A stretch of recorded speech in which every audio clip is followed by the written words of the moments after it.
All right, well, Jamie Pennebaker, thanks for being here with us today. It's good to be here. A lot of your work has revolved around the way that the words people use tell us about them as a person. How do you see that in the presidential race right now? Well, presidential candidates are people too, and so they use words. And what's interesting is to listen to the types of words.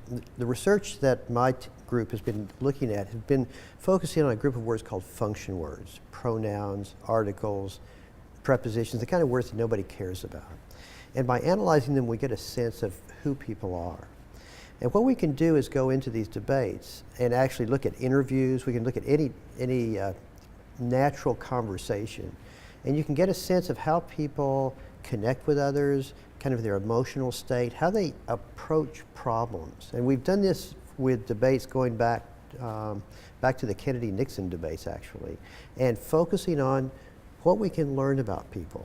So this year's debates are interesting in that we are able to get a sense of how similar or different, say, Obama and Romney are. And what's interesting is they speak fairly similarly. They're not that different in terms of their psychological makeup. So even though they're not that different, do you think that people watching the debates can still sort of think about their language and suss out things that are interesting about them and useful? Well, I should point out the human ear can't pick these differences in language up very well, but you can see it in them. So for example, one feature of language is how formal a person is. A person who uses big words, uses lots of articles, a, an, and the, who tend not to use verbs, who tend not to make references to other people and use pronouns, they're a more formal person. They sit more formally, they're more rigid in the way they are. Look at both Romney and Obama. They're pretty similar in the degree that they are formal, and they are in their language as well. So would you contrast them with other presidents that we've seen recently in that kind of style? Well, or is there something presidential about that? Well, no, actually, I love looking at, say, comparing Obama and, for that matter, Romney, and compare them with Bush or Clinton or Ronald Reagan.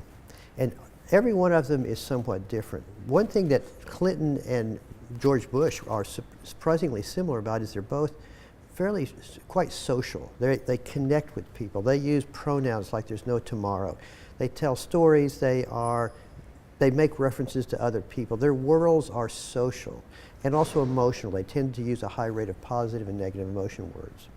Both Romney and especially Obama don't use pronouns very much. They're both psychologically distant. In fact, Obama, and we knew this before he was elected, in his debates, in his interviews, is cool. He doesn't use pronouns. He doesn't use emotion words. He's really distant. And Romney is surprisingly similar. Contrast those with Bush and Clinton.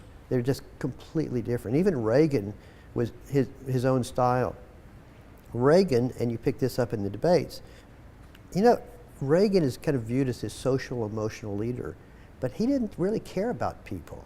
He was a storyteller, and he was a great storyteller, and you can pick up storytelling in the way people use words as well. It's interesting to perhaps, underline some of the reasons why we're seeing both of the candidates reaching out and referencing in some ways the candidates from the past that are not of their style and type. That's right. They're trying to say, hey, listen, I'm really a warm, touchy-feely person. And these guys are not warm, touchy-feely guys. Well, it gives us things to watch for. Thanks a lot for being here, Jamie. You bet.